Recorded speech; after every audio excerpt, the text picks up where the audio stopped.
Hello folks, and welcome to another episode of Ups and Downs for Doctor Who Flux. I am Sean Ferrick for WhoCulture, and today we're going to be going through episode 4 of season 13, which is Village of the Angels. Now by now you know how this is going to work. We're going to go through everything we liked and we're going to give it an up, and everything that we didn't like and we're going to give it a down. But I suppose let me start with a bit of a spoiler this week by saying, what an episode. So, we appear straight away in this Village of the Angels. Now, Claire Brown, who we met a couple of weeks ago, is hooked up to what seems like something like a polygraph machine, and the wonderful Professor Eustachius Jericho, what a name, played by the wonderful Kevin McNally, is analysing her answers as control answers. Now, what do we find out first of all? That this episode takes place on November the 21st, 1967, and we find out, so, the things spike because Claire doesn't seem to believe that that is today's date. And then also, when asked about her birthday, she says that she was born in May of 1935. It's a nice little setup to, we know the fact that Claire is out of time because we've seen her be zapped away. Of course, Professor Jericho doesn't realise that she's been zapped out of time and therefore is looking at these results and going, this is all a bit strange. But what it is, this combined with the mysterious Miss Haywood leaving notes around the village where she is confronted by the priest as well. It's a bit like, what's going on here? So for this entire cold open, that's an up from me. It was a strong opening to this episode. Now, we go back inside the TARDIS because, as we know, we closed up last week with the Angel has the TARDIS, the Doctor does some trickery, buffoonery, and then boom! Everyone's happy out, Angel's gone, it's all great. But of course, nothing is ever as simple as it seems. And although the Angel seems to be gone, the TARDIS has landed in the village in 1967. And we're treated to a nice little nod when they open the door and an elderly couple, who we learn are called Gerald and Jean, are trying to use the police box as a police box. Which I just thought was a lovely little nod, because you don't really see that very much anymore, do you? What with them not being in service anymore. Anyway, Yaz gets a great line about we're the rapid response unit as they step out of the police box. I actually really liked this moment, and this is another up from me this week. Now, Gerald and Jean explain that they are looking for Peggy, a 10-year-old girl who's gone missing, while at the same time, Miss Haywood is talking to the priest, advising him to count the headstones, because something is amiss in the graveyard. And of course, he says, well, there's 92 headstones. And she's like, haha, wanna bet? So he counts. He gets to 93. And then he gets a little bit of surprise when the Angel zaps him away. Which, of course, we all knew was gonna happen, but still, it's always fun to see it. Back inside the house, we have Claire and Jericho are just taking a little break from their experiment. Claire goes up to the bathroom, and there is an amazing shot, which actually reminded me a little bit of that fantastic pan shot from the movie Contact that continues on into the mirror. Now, we get an homage, I feel, to this as we see Claire from behind, and in front of her is the mirror. The camera goes up and over her head as she bends down to wash her face. As she stands back up, Claire is sporting Angel's wings, and we pull back out a little bit and we see that takes up the shot. Now, that has to get an up from me. That was an incredible moment in the episode. Really well done. The Doctor picks up on some strange readings and she goes off to find out what they are, while Yaz and Dan remain with Gerald and Jean and take part in the search for Peggy. And we get a return of PC Yaz, because she starts asking very pertinent questions that she might need to know the answers to then find and help this little girl if they do meet her. Get to know her a little bit. Now, Gerald, he's not really very good when it comes to children, and as he says, what's there to know about a 10-year-old girl? So Yaz and Dan kind of say, right, well, we might leave you to it. They head off into a field, and we get a properly eerie scene when Dan looks up and asks Yaz, was that scarecrow there a minute ago? And of course they both look at each other and look back, and shock, there's an angel. Properly tense scene here, and it's actually pretty scary. Like, we're quite used to the Angels at this point. We know what their powers are and we know what they can do. But still, just that moment of fear, that was quite well done. And of course, the two of them don't come out of it unscathed. They get zapped back to 1901. It was a good scene. was a good scene. Now, the episode then takes a left turn when we go and we meet up with Elle, who is, of course, the partner of Vinder. So this is the kind of the B plot of this episode. And while I really enjoyed everything around it, I have some ups to go with this, it did feel like it was just completely lifted from a separate episode altogether. Now, maybe I'm going to be a bit harsh here, but I thought it was a little bit jarring how this was kind of dropped in when you're trying to keep the tension of the village going.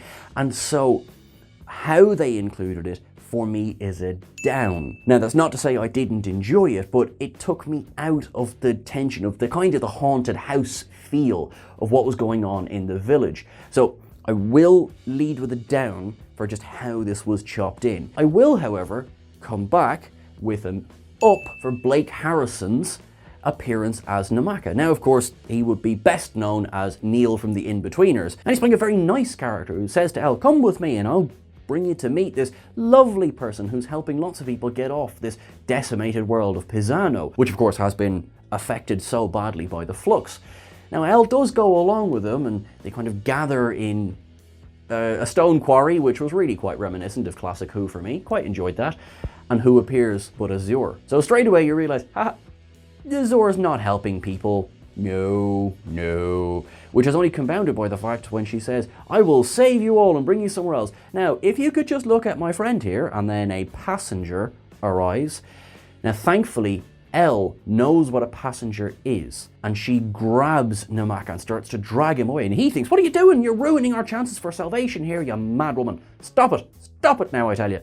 And, you know, she drags him to the ground as the passenger puts out the displacement field and absorbs every other person who was in that quarry. Then there's such a creepy little ending when Azure, who they can hear as clear as if she's standing in front of them, even though she's quite a bit away, says, don't worry, we'll get you next time. And it's not said as a threat, but it works as a threat. It's such a creepy moment.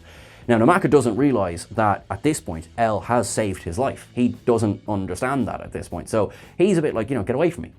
Just leave me alone. I don't want to know anything about you. This entire scene, for me, was an up. Where it was a bit like, you jarring git. But it really, there was good tension in it. It was just separate tension from the angels. Now let's get back to them. Now at this point, the Doctor has traced these readings down to Jericho's basement with Claire there as well, and she starts doing what she does. She realizes that there's a drawing of an angel on the table. Can't be having that. She rips it up, chucks it into the grate, doesn't burn it, that'll come back. And so she starts trying to explain as much as she possibly can to these two characters, well, mostly to Jericho, what's going on. Claire does recognize the Doctor, because this is not a Claire before she had met with the Doctor and Yaz back in episode 1. This is the same Claire, just a little bit on. And the actress Annabelle Scully, she was laughing about the fact that she didn't really know what went where and what in terms of what timeline. So they were just kind of laughing, going like, I was told that this was after this. Nobody really knows how, well, okay. Claire explains that she is a clairvoyant. Nice play on the name. And that she saw the Doctor and Yaz before she physically met them. And so that was how she knew them when she walked up to them. Now, that she was a bit familiar with them for that, so I'm not really sure where that explanation comes on the up and the down thing. So for now, I'm just gonna, is there a third option? Ignore it. But as the Doctor explains to Jericho what's going on, of course, the angels rock up outside and they start kind of like, we'd like to get in, please. So he opens the door, as he would, because he doesn't understand the threat yet, and there's all the angels standing outside. The Doctor is able to say, thankfully, come on, it's all right, it's okay. You keep looking, and they will freeze. And she is standing right there. She can see the angels as well. Now, he turns his back, and as he does, an angel gets right up behind him. And that's a down from me.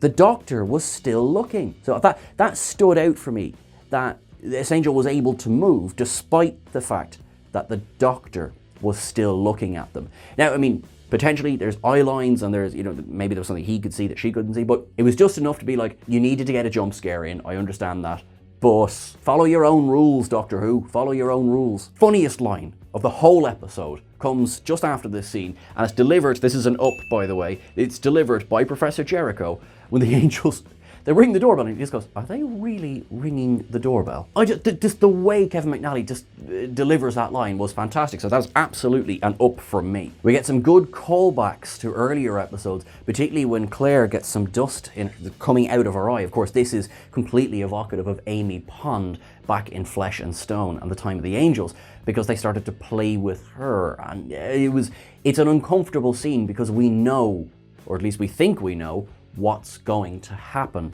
It dials up the dread now a little bit as well, because we're kind of thinking, we know Amy survived it, but that's not a guarantee. And also, to be frank, Claire's not a main character, so there's no guarantee she's going to make it through this. We discover that because Claire was able to Google originally, which I thought was hilarious in the context of 1967, but before she was sent back in time by the angel, she Googled this village that they've ended up in because she saw it in her mind. And she sees that what's happening tonight, 1967, all of the villagers disappear, happened before, in 1901.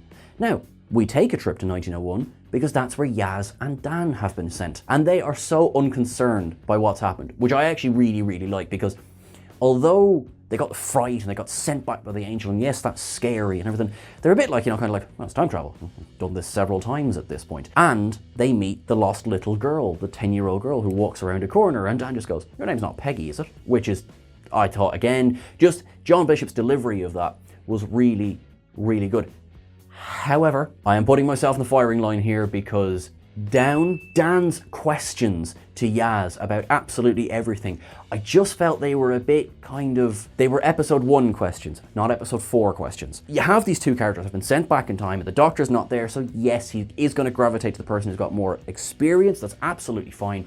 But just, it didn't really feel like it was an organic set of questions to ask. It felt like, basically, we need to give Dan something to say for a few lines. And it just didn't really work for me. So that was a down, I'm afraid. Peggy takes them to the edge of the village, where we see it is quite literally the edge of the village, because there's nothing beyond it, because it's been taken out of time. Now, we find out a little bit later what quantum extraction means, but Peggy drops the two words, quantum extraction, that the angels said to her in her mind, because there was a telepathic communication going on there. Not, hello and how are you and tell us about your day, but there is enough to explain to this child kind of what's going on. And again, a little bit later, we find out why. We then cut back to 1967, where we have Gerald and Jean have discovered the village has been taken out of time. They get to the edge as well. And there is a nice little exchange between the two. Jean is kind of scolding Gerald for being so mean to Peggy all the time. And he says, what gives you the right to speak to me like that? And she goes, 47 years of pain, which I thought, nice. I liked that delivery, because Gerald's not that nice of a guy. So I don't feel particularly terrible when he gets zapped back in time by an angel. And of course, poor Jean is as well. They get set back to 1901. Great, brilliant. There's Peggy, and there's Yaz and Dan, and, they're staring at, oops, there's an angel in the way. So of course these two, despite having just seen an angel, they're slightly unconcerned. They kind of walk up and walk past. Now, down from me for this bit, okay? So they, they're given the warning, don't block the view of the angel, da da da da da. Okay, fine, they do. So the angel moves, grabs them. Then Peggy drops this piece of information that is absolutely, what? No one survives too. Rory, where did this no one survives 2 rule come from? The angels take Manhattan. It was like, kind of like every 5 seconds, how are you getting on, Zap? How are you getting on, Zap? How are you getting on, Zap? So that was just, what? So again, that took me out of the episode a little bit. No one survives 2. That's a brand new rule. And also, now I'll leave it on the same down for this one, because we'll just maybe down Peggy. It's just like, she's a bit cold. They say, I'm so sorry for your loss. And she's like, he was never really nice to me. Okay, what about Jean? I don't like you, Peggy. Sorry, I don't like you very much at all. So that down was for Peggy. In the basement in 1967, the picture of the angel that the doctor tore up reassembles itself, and the angel starts to come out of the drawing. And we get an absolutely phenomenal scene where the doctor crumples it up, and we see the projection of the angel starts to get crumpled up, and she throws it into the grate. Now, while the projection comes back and starts to get more kind of solid, the doctor lights the paper on fire, and we get a stunning image of the burning angel. Absolute up from me. That was absolutely beautiful. And, she then puts the dust on it to put the fire out, and that does take care of the angel. But that was a bit wow, I have to say. just in general, just the bloody visuals in this episode. She sees that the angel was going toward Claire, so the doctor initiates, effectively, a mind meld.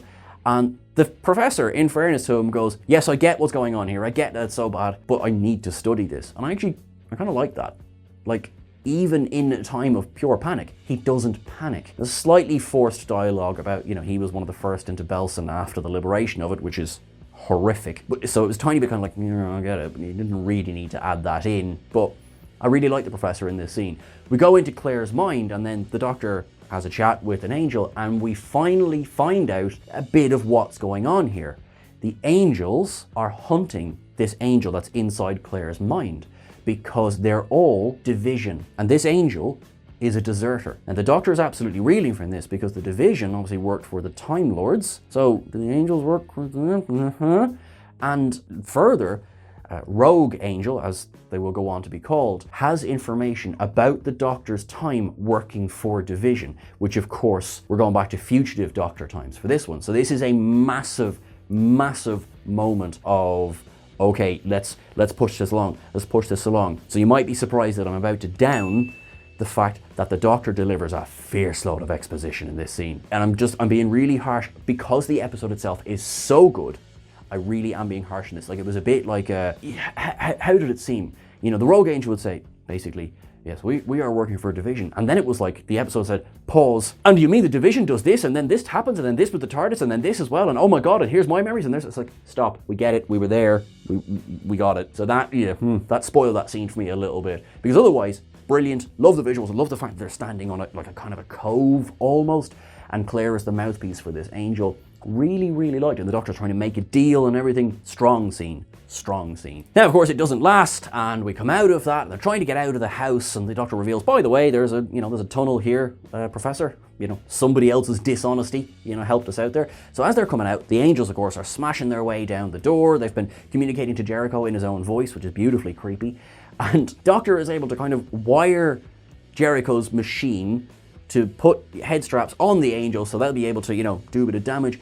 And I do have a tiny down to give here. She says to Claire and Jericho, put those head straps on the angels, this or something. They definitely touch those angels. Touching an angel gives it a way to like zap you back into nothing. So like, follow your own rules, Doctor Who. However, she reversed the polarity of the neutron flow. I could not up that one. We're going to the tunnel of hell, where there's angels coming out of the walls, there's angels ahead of them, angels behind them. I mean, they're pretty screwed at this point. They're damn well pretty screwed. And Claire does manage to get out.